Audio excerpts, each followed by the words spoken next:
Hello, welcome to Step 7, study number 4. Wow, this one's titled A Humble Heart. It's a big one.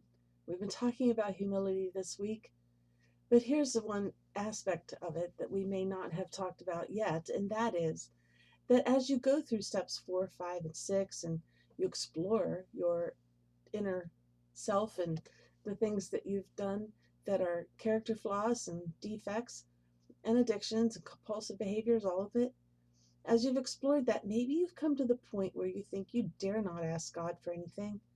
Why would He have anything to do with you? You're despicable.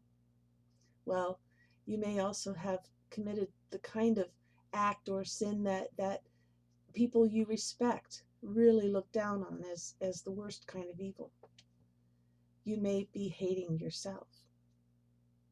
But here's the good news.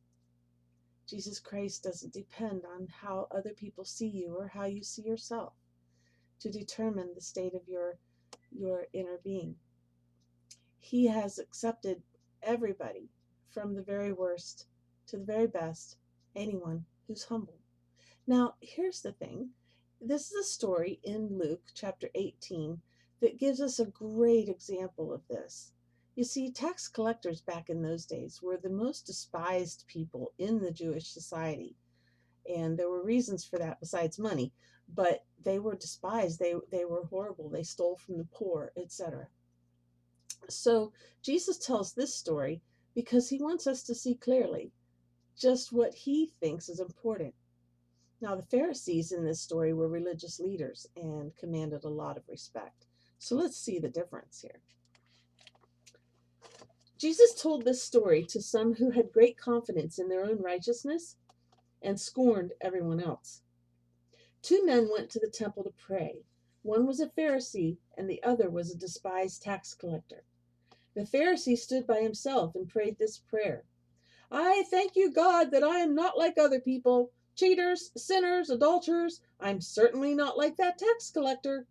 I fast twice a week, and I give you 1/10 of my income. But the tax collector stood at a distance and dared not even lift his eyes to heaven as he prayed. Instead, he beat his chest in sorrow, saying, Oh God, be merciful to me, for I am a sinner. I tell you, this sinner, not the Pharisee, returned home justified before God. For those who exalt themselves will be humbled, and those who humble themselves will be exalted.